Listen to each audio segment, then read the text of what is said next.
Hello and welcome to the Plainsman podcast. I'm your host, Christian Chatterton, along with Ryan Farber. Saxon Roberts. Like I said, my name is Christian. I'm from Killen, Alabama. I'm a right-handed pitcher and I'm a sophomore at Auburn University. I'm Ryan Farber. I'm a junior transfer infielder. I just got here to Auburn about a month ago. I'm Saxon Roberts. I'm from Franklin, Tennessee, and I'm a sophomore. Right-handed pitcher. Before we get started, Saxon, can you hit him with the sponsor? Yeah. Thank you, Greg Dry, UDI, CJ, Scott Foxhall, and Everett Tieford for helping us come up with this phenomenal idea of starting a talk show. Yeah, absolutely. So, starting us off, Ryan, you mentioned your transfer. How has the transition from Texas State to Auburn been? Yeah, I mean, I was super fortunate to get to play D1 baseball at Texas. I like it. Come on. I was super fortunate to play D1 baseball at Texas State for 2 years, and I really enjoyed my time there. And but I decided that it was best for me and my family for me to make a change, and so fortunate enough to get to come to Auburn, and it's been great. I mean, the facilities and the culture and just everything here is top notch, and it's been super awesome so far. So what would you say is like that one thing about Auburn that is just different from anywhere else you've been? I think the football game, the first football game, like SEC football, everybody talks about SEC football, and you don't really understand the difference that SEC football is until you experience it firsthand. Yeah, for sure. So you're from San Antonio, which is 882 miles away from where we are right now. How long would it take you to walk that? 882 miles? 882 miles. Okay. How long would that take you? So you walk like 3 miles per hour, is that right? Yeah, I'd say about 3. That's a good pace. So 3 miles? No, it's like 5 miles an hour. That's Well, maybe when you're jog. 6'4". That's a jog. A jog is like 10 miles an hour. That's a sprint. A sprint? Okay, that's a fast jog. That's a Okay. fast jog. We'll say 3 miles per hour for simplicity. Okay? If I'm going to go, we're saying like I'm sleeping and everything and eating. Yeah, like this is for real. Like you're about to leave and walk 882 miles. I'm going to walk 12 hours a day. 3 miles a day, that's 36 miles a day. 882 divided by 36 is 54. I was going to say 500. It is definitely not. It's definitely not 54. Wait, 36 times 54, 10. that might be right. 36 times 10 is 360. Times 10 again is 720. So that would be 20 days. And then you have like 162 miles left after 20 days. So I'll say it'll take me, give me an extra 25 days to walk from San Antonio to Auburn. All right, I feel like you took a really deep dive there and kind of overcomplicated it. But I think you do it in a week.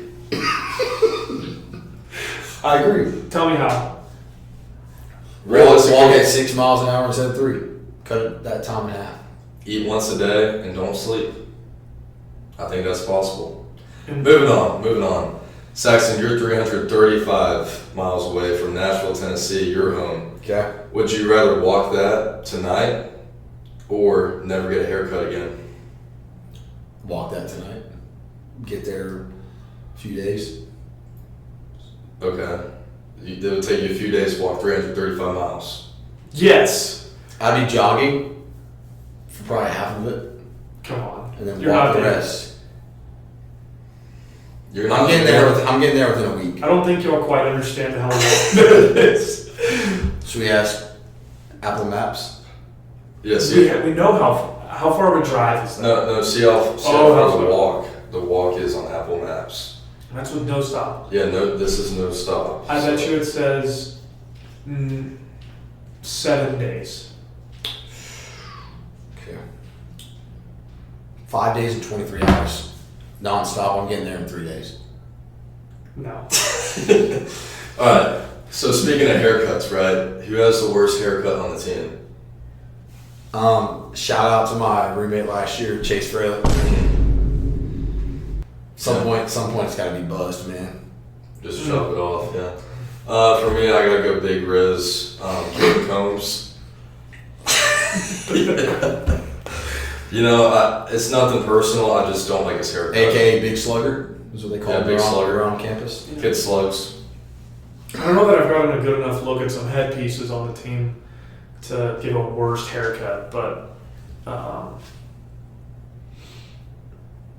shout out Marcel Kulik. You're on my list. Poor I don't know if I was Marcel. gonna take that one. Yeah, I don't know either. Well, moving on to the next segment, we're gonna break down our schedule, our SEC schedule. So starting off, we go to Missouri, March 13th. What do you guys think about that one? It's gonna be cold. Yeah, very cold. It's gonna be cold. That's all I got. That's all I got. That's pretty much all I got too. It's going to be earlier in the year, and I've heard at Missouri is going to be freezing, especially that time of year. So that part of it might suck. It's gonna be cold. Yep. All right, it's going to be cold there.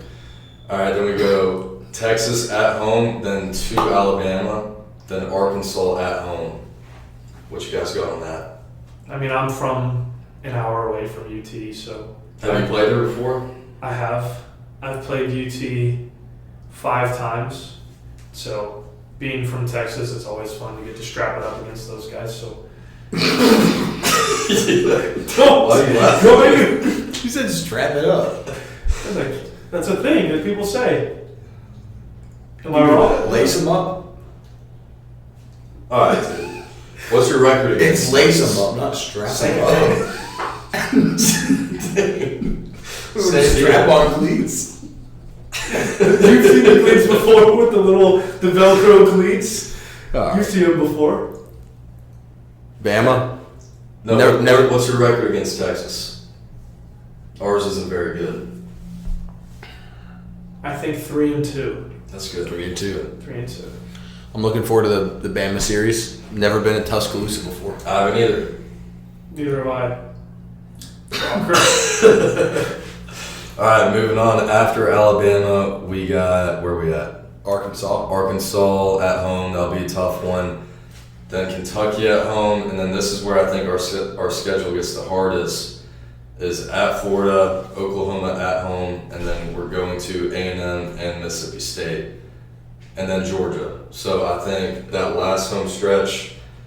I'm gonna go back to Kentucky right here. A lot of drama went down last year. Yeah. Shout out John Armstrong for coming up with rowing the boat on a 2-2-1 count. Had a fellow manager and teammate get ejected there last year. Closer by the way, Ryan Hensler. But yeah, somebody had to sacrifice themselves. Things were getting a little chippy, and you can't stop us from rowing the boats. That's just what we do. Thank you, Hess. And shout out that Ryan Hensler, and thank you, Ryan Hensler. We'll show the clip. Yep. Rip. And he's in the crowd, and the ump's like, how about we leave the way you came? All right, buddy? No more jokes. Why don't you just leave the way you came? In your opinion, what was the most fun series last year? Most fun SEC series last year? I'm gonna have to go Vanderbilt at home. K Blue, Okay. go ahead, grand slam. Yep. Roll the clip. Blue hits this one to right field. Goodbye. Yeah, I agree. That was a fun series. For me, I would probably say, Tennessee was a good one. yeah, I'd probably say Tennessee. The rain delay kind of sucked, but that made things probably even more fun. Like looking back at it now, I think that whole weekend we got to spend the whole day with the boys, just hanging out during the rain delays. Things got chippy and Mike getting Irish hit a home run on Liam Doyle. Yeah. And Archie has been on fire ever since. Yeah. Yep. If I can interject here, Yeah. and we'll break this down. Series we're all most excited for. Yeah. Let's do Looking that. at it, what is it? Six months out here. I think for me, 7, probably. 6 or 7 months. Dude. I think for me, I'm looking at the Texas A&M series. It's super exciting. Being from Texas, my best friends go to Texas A&M. A lot of people I went to high school with go to Texas A&M. So for me to get to go back there and play in front of a bunch of people that I know is super exciting. For sure.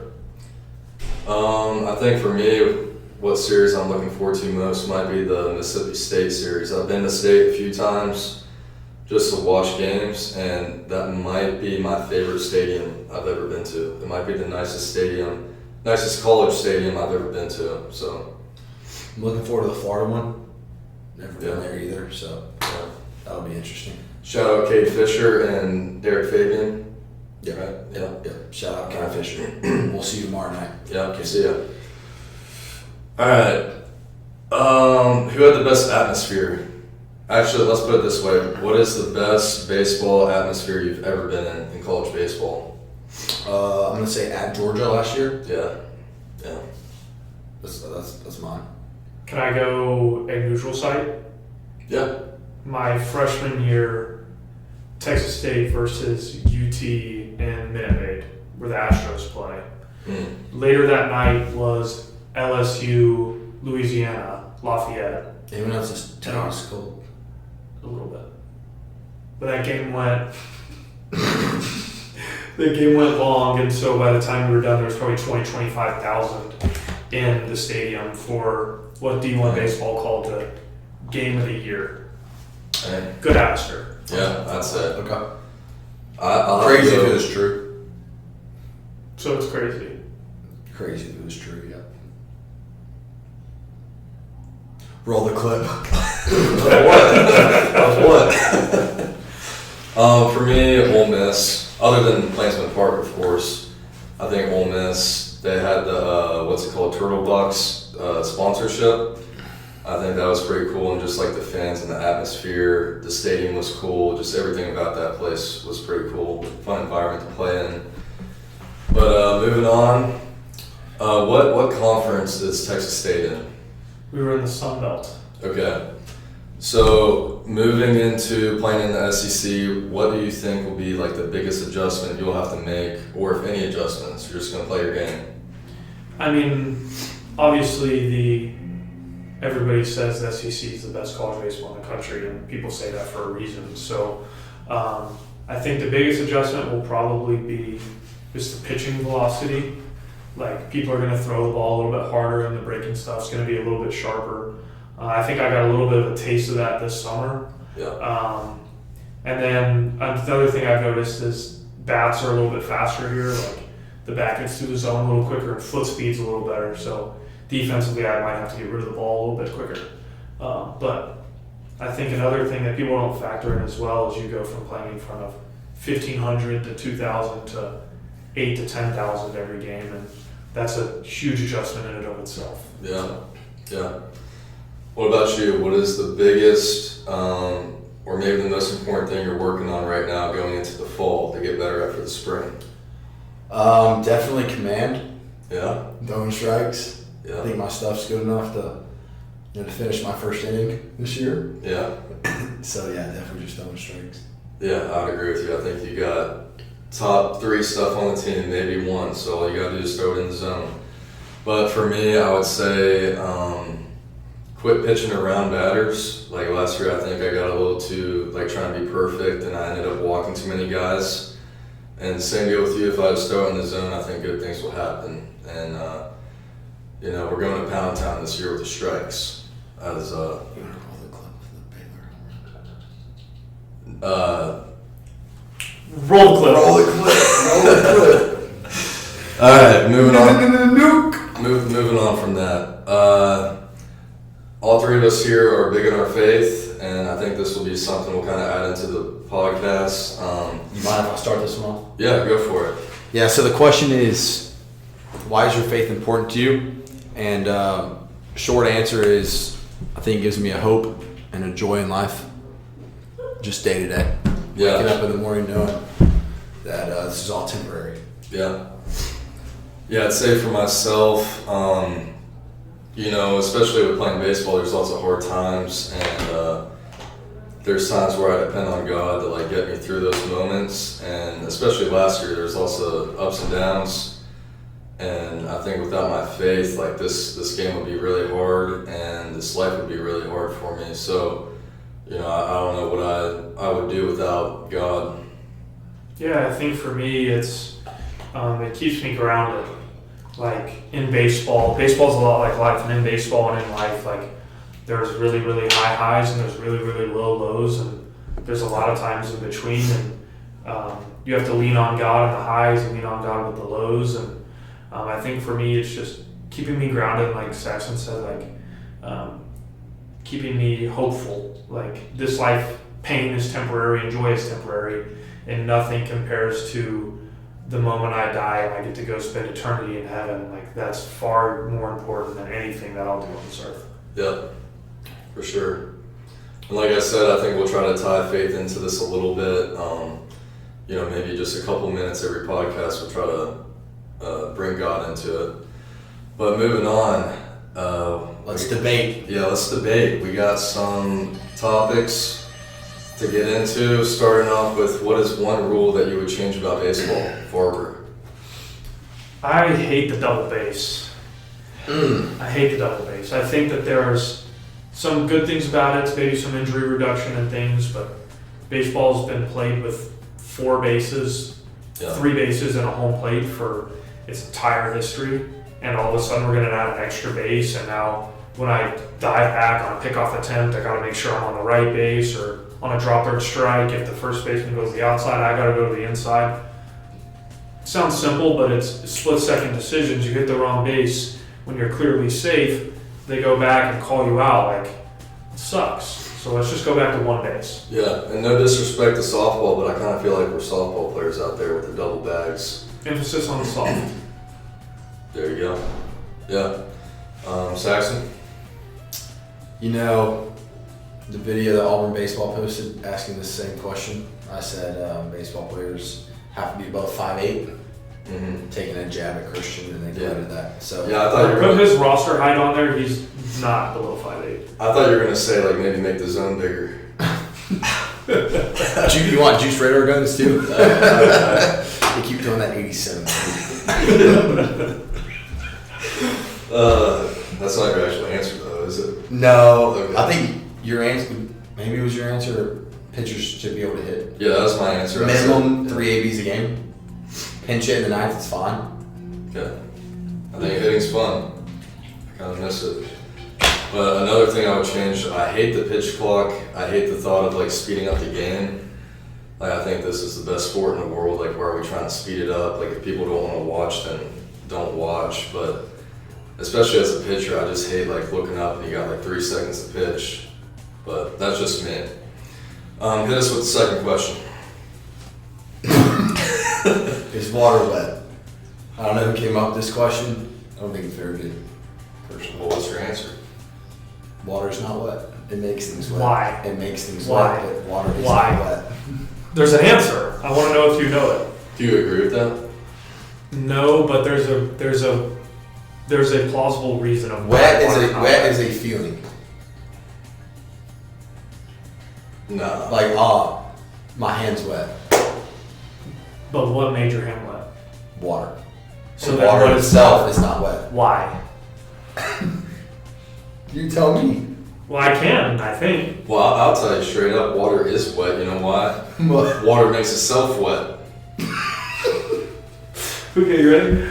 I don't agree with this statement, but this would make sense. And I heard this from, shout out Coach Menno, my neighbor and a 7th grade science teacher. Hydrogen, H2O, 2 hydrogens, 1 oxygen. Is hydrogen wet? I don't understand. Hydrogen is not wet. Is oxygen wet? No. So when they combine, why is it wet? I think you're overthinking very simple things. I disagree. Those are the most simple things in the world. Next question. Break it down. Next hydrogen, question. oxygen. Roll the clip. What clip? On the first date, do you split the check or do you pay for everything? We're down south. There's only one answer. You got to pay for it all. You pay for You it. got to pay for it all. Yes, you pay, but but I think it's a very green flag if the girl offers to pay. I agree. I agree. All right. In no world am I letting you pay. Yeah, 100%. So I want to hear the offer. If you I want to hear offer, the offer. green flag. More likelihood of a second date. Yeah. How many dates do you have to go I'm not- on before you let Not her to get pay? analytical here, but I think 10% in boost of a second date. I don't mind that. I'd say more than 10%. Whoa. I would agree with that. I think 10% might be a sweet spot. If she offers to pay, You would say yes. why would I say yes? You would. You know what? You know what? No, you'd be like, you know what? Sure. You'd call the waiter back. Split it. It's Wait, not let's true. go to new It's questions. not true. How many dates do you have to go on before before when she says I'll pay for half, you allow her to? How many dates? A date where it's your idea? Never. I think it depends on what. If she says, hey, I'm at Chick-fil-A, do you want to come meet me? Oh, I see. Yeah. Or she's like, I'm gonna go. Do you want to Do come you want with? to come? Split. But if it's, hey, I'm picking you up at X time and we're going to X place, you gotta pay. Okay. I was thinking like 6 or 7 dates. I think it depends on what financial situation you're in and what financial situation she's in. If she's rich and you're broke, she should pay. Like, That's valid. if her family is super wealthy and your family is like dirt poor, then like why would you have to pay? I agree. But moving on. What is the hardest sport to play? And we had this debate a few weeks ago. A lot of people said golf, a lot of people said baseball. Farbs, what do you think? I have 2, and my heart says baseball, and my brain says hockey. Ice hockey. Ice hockey. Okay. Because I can't skate, Yep. so I can't play hockey. I think there's Skating only, is I think there's really only one answer. Which is what? UFC. Ooh. Think about it. There's probably what? Under 100 professional fighters that you've ever heard of? I would say 50 for me. I don't know about that one. I don't think it's top 5. I really understand. disagree. I understand the argument for ice hockey, baseball, and even golf, but But you're putting your life on the line. you're putting your life on the line in just about any sport. Not really. You Golf, put your your life on life's the on the line. line. Yeah, but That's it's like even more. you're fighting to the death until somebody taps or. Okay, then why isn't football the hardest one? If you're talking about like, Because you're tackling, you're not punching, kicking, trying to choke people. there's out. been more deadly injuries in football than UFC. Okay, well, UFC's only been around 10 years. All right, look at the past 10 years. Yeah, look at the There's past been 10 years. 33% more injuries in football. Than Heart-related UFC. injuries that have nothing to do with football. Fact check it.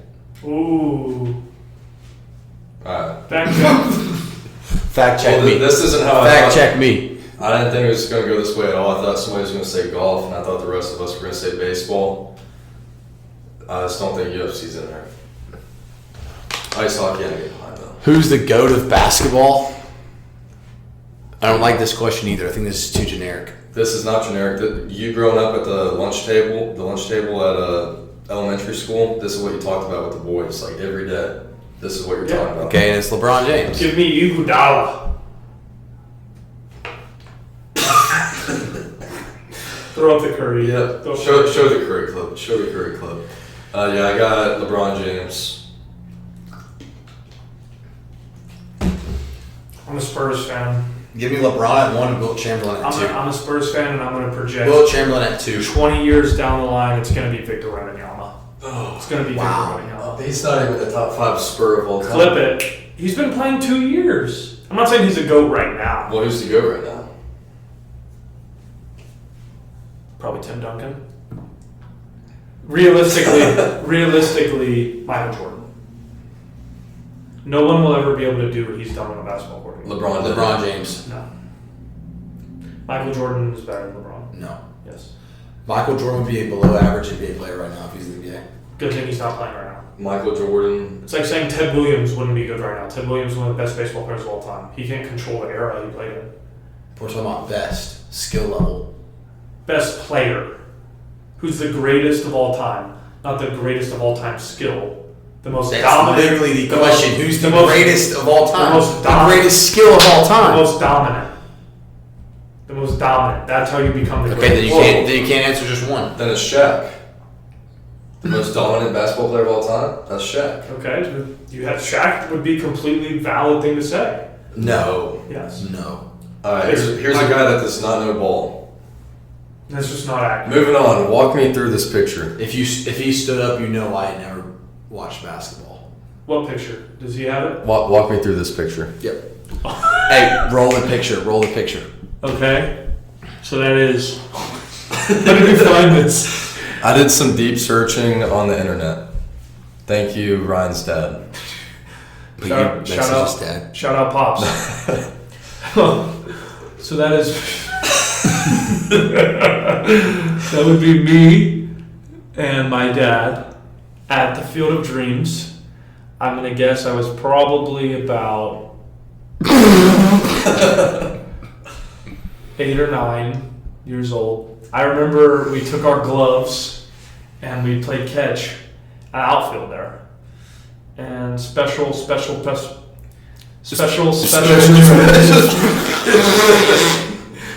trip.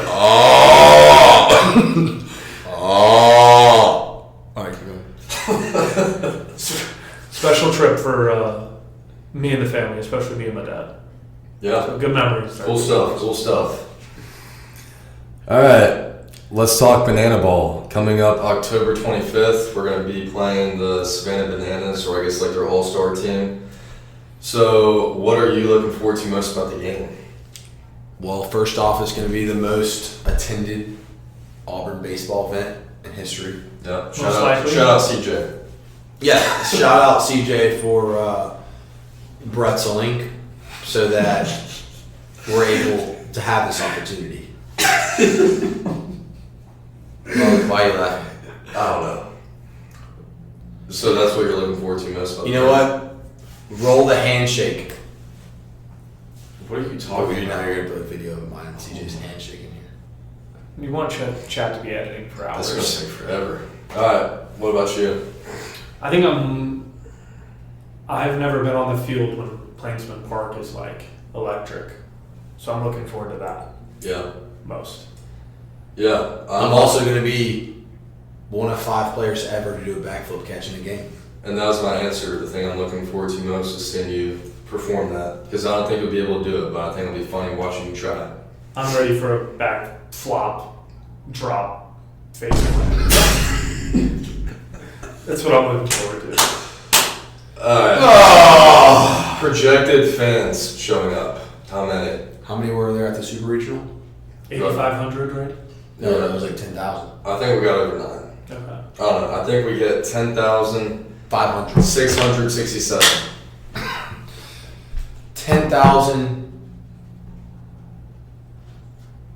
10,441. I think 10,333. And with it. I don't know what it Explain. is. Explain. Alright. Who will be the MVP of the banana game? I think it's going to be Bub. I think it's going to be you. I think after you try to do a backflip catch, I think that'll put you at the MVP rankings. I'm giving Bub. I like- Bub will probably be doing a Bub's a- TikTok dance or something. Bub's a fan favorite. I like that. Yeah. Shout out. Sneaky pick, Wade Shelley. Whoa, sneaky Wade Shelley. Big Riz might get some action out there. I think Ryan Hetzler is going to have some tricks up his sleeve for the banana game. I think he's an MVP candidate. I may or may not have seen Chris Rembert practicing some trick plays today. Yeah. I agree. Alright, moving on. Farber, you played in the Cape. You talked about this earlier. You started every single game. Congrats. Thank you. Yep. Who'd you guys lose to? The Bourne Braves. Hmm. We did not lose to Saxon Roberts. He did not pitch. Okay. You were on rest. You were resting. I just wanted to like hear it out loud. Okay. Whose team won the championship? Born Braves. How long were you there? I thought it was your team. How long were you there? Well, I was only there for 2 weeks, but I penny nipped. Ring pop. Okay, well guess Ring what? pop. I penny nipped a Cape Cod ring, which you will never have.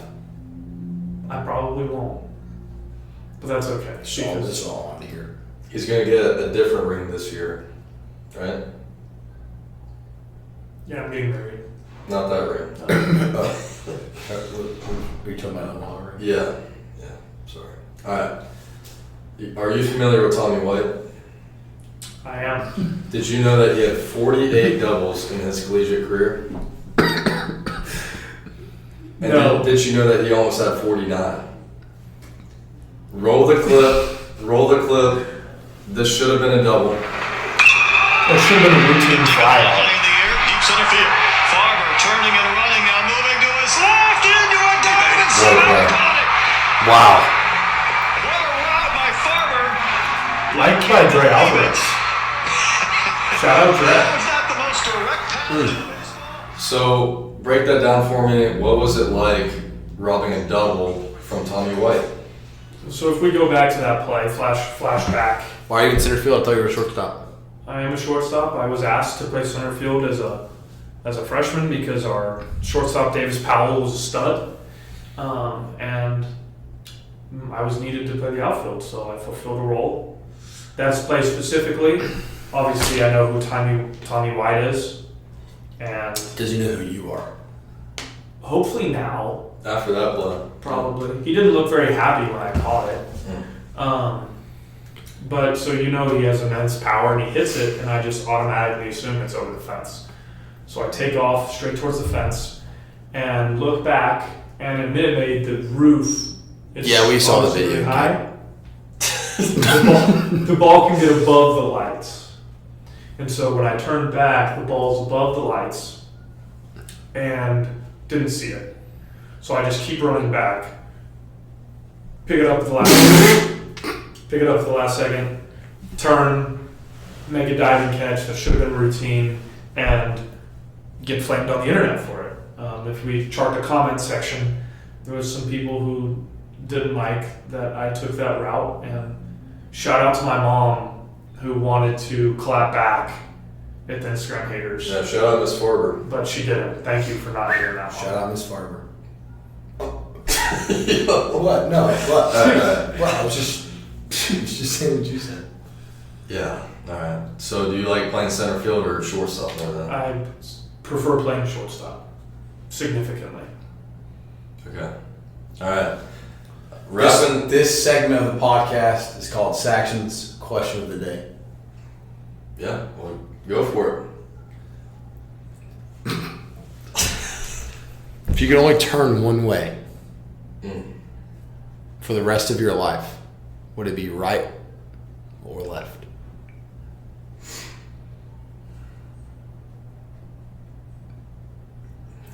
I have to say left. Do you want me to get my reasoning? Yep. Yeah. Let's hear it. If I say right, that means I can never run the bases again. Or like each base I get to, I have to do a 270 to go to the next base. Okay. If I turn left, I can still hit homers, even though it doesn't happen very often. Yeah, I think I'm gonna have to go with left as well. If I could only rotate left, I could still pitch. If you're not turning, it's a rotate. It's not a full. What's rotation? What's rotating? It's turning. Ooh.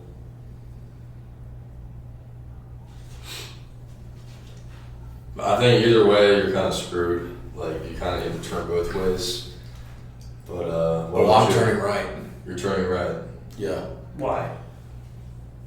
Because I'd never have to stop at a red light. False.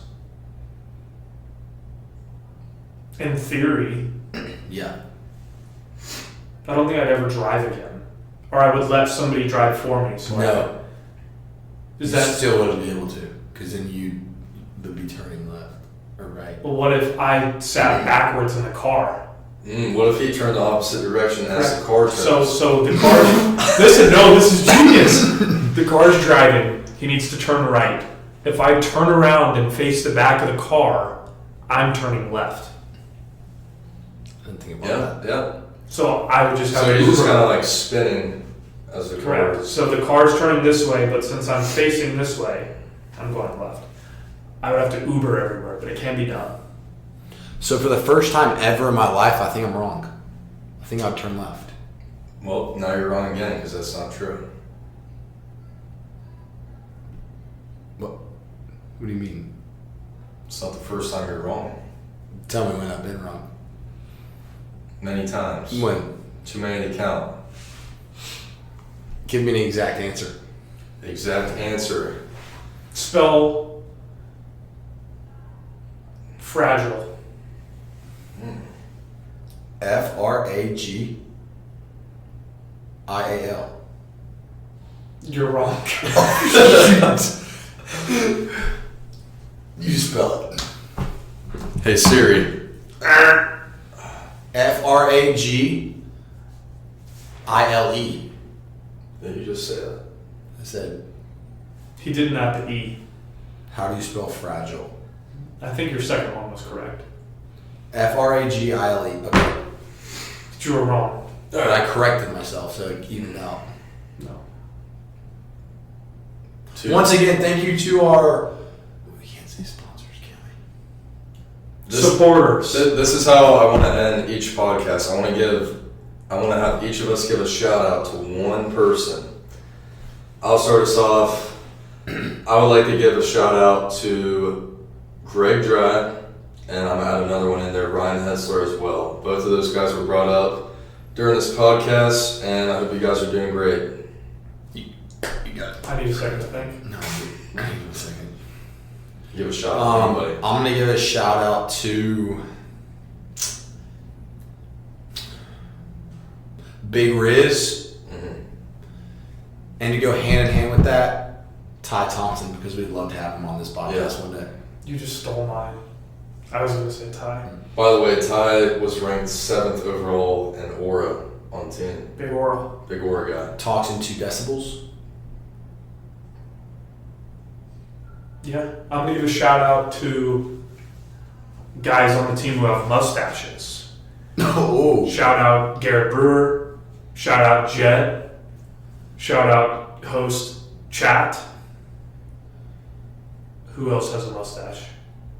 If I forgot you and you have a mustache on the team, probably not as good as the guys I just mentioned. Yeah. I'm gonna have to agree with that. Yeah. I think Garrett, no doubtly, has the best mustache. Probably Clears. everyone. And Hetzler's second. Ooh, what about Hetzler's twist up mustache last year? Yeah, that's fire. Yeah. Well, I think we wrap this thing up by saying thank you and shout out to CJ. You guys got anything else? Shout out CJ. Shout out Bretzel. Pretzel me this, pretzel me that. Oh.